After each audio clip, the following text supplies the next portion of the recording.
despacho. El invitado es Gustavo López, un escritor de Manizales, médico de profesión, y quisiera empezar como siempre con un trozo de la novela. Adelante, señor. El trozo es, Laureano Gómez le habla a su hijo Álvaro y le va a dar un dato. Entonces le dice, y habla sobre León Valencia. Entonces le dice, ese Valencia va a ser mal presidente. Acuérdate de mí, es débil de carácter y siempre escoge el peor de los pareceres. Es inculto, bohemio y mujeriego, más bien parece un diletante. Su papá lo echó a perder desde niño, criándolo entre muselinas y algodones. Delegó su educación primera a criados en su casona payaneja y luego lo graduó de príncipe, enviándolo al colegio apenas una vez por año. Por eso es tan mediocre y blando de talante, y por esa razón ni siquiera pudo graduarse de abogado en Popayán y prefirió venirse para Bogotá, donde ciertas damas de vida nos andan. Terminaron de educarlo entre collares y alamares. Eso me recuerda una frase que pronunció Daudet sobre Aristide Briand: educado en un lupanar, volviéndose rufián en la adolescencia y ultraje público al pudor en la edad adulta. Tiene una tendencia natural, seguramente innata, a no conocer más que el derecho común. Gustavo, me parece que esta novela tuvo muchísimo rigor investigativo y empecé por ahí porque yo soy de Popayán y es algo que se ha tratado siempre como de ocultar lo que hay detrás de todas estas familias del poder en Colombia. Bienvenido. Muy buenos días, muchas gracias y un gusto estar aquí con la W este sábado por la mañana. Cuéntenos, ¿cómo presentaría usted su novela? Los dormidos y los muertos es una novela, no exactamente una novela histórica, porque la novela histórica a veces tiende a ser historiográfica.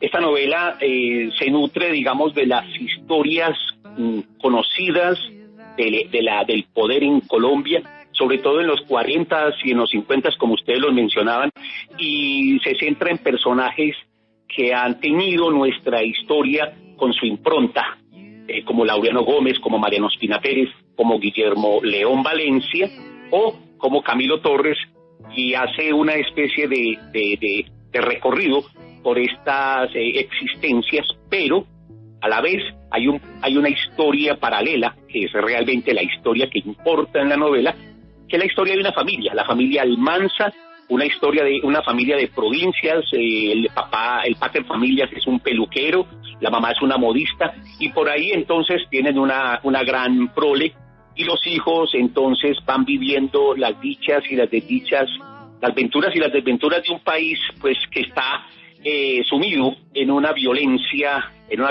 cotidiana, una violencia que no solamente tiñe el campo y llena el país de sangre y lágrimas, sino que también llena el cotidiano, la misma violencia de los gestos, la misma violencia patriarcal, la violencia contra la mujer, en fin, ese es más o menos como yo describiría esa novela. Es interesante ver una novela que se base en estos tiempos, porque muchas veces nosotros empezamos a contar el siglo XX a partir de sucesos, digamos, aparte, como la masacre de las bananeras, como la muerte de Gaitán, como la pérdida de Panamá bajo el gobierno de Marroquín, pero a mí me parece que todo este proceso, este periodo, desde probablemente el gobierno de López Pumarejo, de Mariano Ospina Pérez, hasta el segundo gobierno de Lleras Camargo, cuando llega al Frente Nacional, es como la génesis de la violencia que vivimos en Colombia. Va más allá del ELN o de las FARC. Pero me parece interesante hacer un repaso de este momento de la historia de nuestro país, y me gustaría saber por qué le apuntó usted a este momento del siglo XX que muchas veces como que no tomamos muy en cuenta, pero que fue muy importante para formarnos como país. Sí, muy bien, muy precisa su pregunta y muy pertinente, porque yo pienso que la novela fue hecha con una intencionalidad, digamos una intencionalidad novelística, pero también política, si se quiere. Y es que en mi concepto, en mi modo de ver, la violencia, esa primera violencia de los años 40, de los años 50, y que terminó, digámoslo, ese primer periodo en 1965, con el fin de los bandoleros, como Chispas, Sangre Negra, Desquite. Digo yo, esa novela no se ha agotado, en su verdadera dimensión, en su lectura, en su relectura, en su repaso. Porque, en España, cada año se publican alrededor de 70 novelas sobre la Guerra Civil Española, y se siguen publicando y se seguirán publicando. En cambio, los colombianos tendemos a perder esa perspectiva histórica, a quedarnos con esas verdades acomodadas, esas verdades que se nos presentan como la verdadera historia. Entonces, el objetivo era precisamente remover un tanto ese sedimento histórico y volver a contar esa historia exponiendo las miserias del poder, así como usted hacía una cita de la conversación ficticia entre Laureano Gómez y su hijo Álvaro Gómez sobre Guillermo Valencia.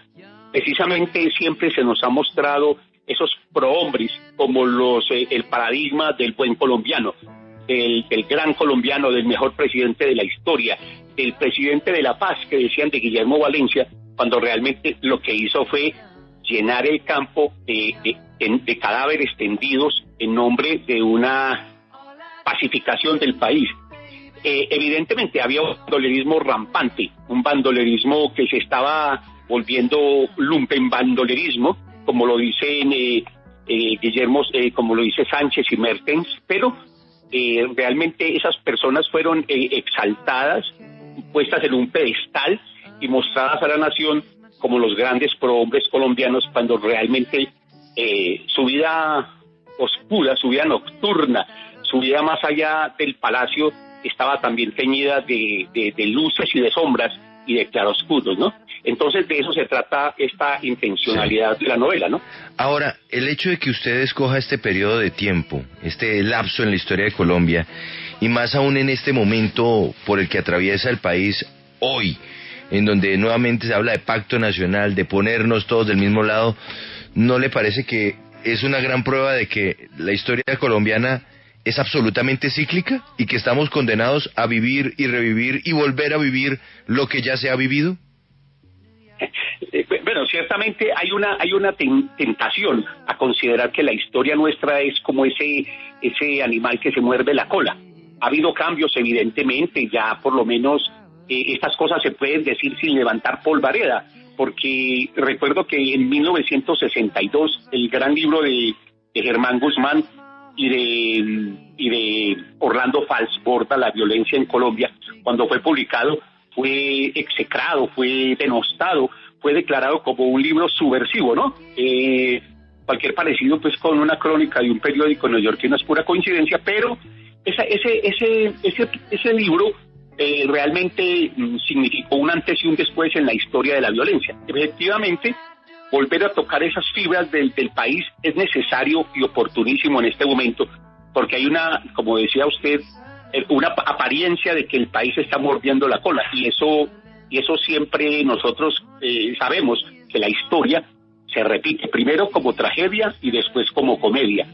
Probablemente estemos viendo como la representación del empastre, del circo bufo de esa historia que antes era una tragedia completa, ahora es una tragicomedia, ¿no? Y entonces yo creo que es precisamente parte de esas cosas que las novelas históricas, entre comillas, vuelvo y digo, deben enseñar, que la historia puede repetirse, pero que es obligación, digamos, de las nuevas generaciones romper ese nudo gordiano de la historia y ese círculo vicioso al que nos quieren someter ciertas élites y echar precisamente hacia adelante, a un salto. Sí, Gustavo, finalmente yo quisiera que habláramos un poco de la filigrana investigativa de esta novela.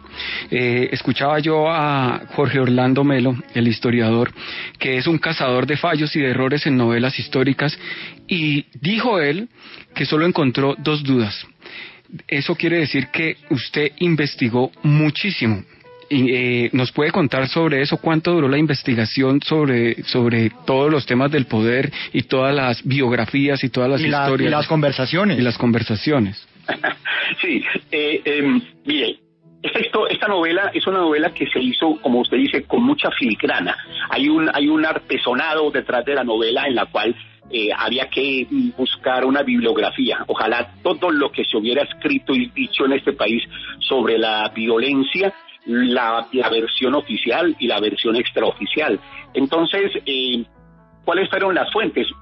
Más o menos unos 50 libros, pero me sirvió de mucho, digamos, encontrar, por ejemplo, periódicos de la época, el periódico La Patria de mi ciudad Manizales, el periódico El Tiempo, que está digitalizado todo en Google, y que es una maravilla porque uno puede repasar los incidentes y lo que se decía, desde el consultorio sentimental hasta el editorial, pasando por la columna sobre cine, o sobre lo que se presentaba en esos días en el teatro o en la radio. Entonces, quise hacer una representación, digamos, es una representación de esa realidad para intentar mostrar toda esa violencia, como decía al principio, el cotidiano también. Entonces, los libros más importantes, y si se me permite como esta recomendación para las personas que están interesadas en el tema, son La violencia en Colombia, que fue mi libro de cabecera durante estos 8 años que duró la investigación. Un libro de un profesor norteamericano que se llama John Henderson, que se llama La modernidad en Colombia, los años de Laureano Gómez. Las obras completas de Laureano Gómez, que me tocó sudarlas y sufrirlas durante estos 8 años. Los archivos del periódico El Tiempo y el periódico La Patria.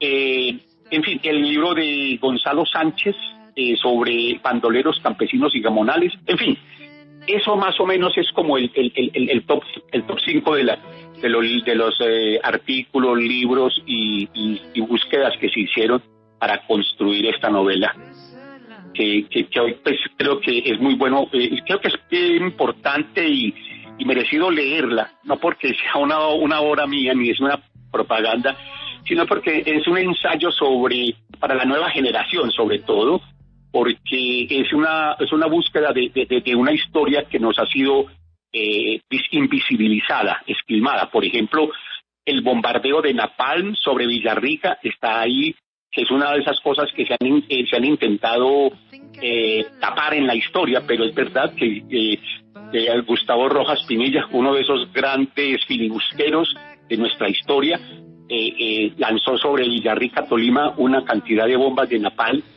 y eso está muy bien contado en un libro también de Jaime Jara Gómez sobre la guerra de Villarrica. En fin, entonces, eso es más o menos lo que se hizo en la búsqueda de la reconstrucción de este periodo de la historia colombiana. Sí, la novela es Los dormidos y los muertos, de Gustavo López, editada por Rey Naranjo, 480 páginas de historia colombiana. Muchas gracias, Gustavo. No, a ustedes muchas gracias por permitirme hablar de mi novela en este programa de la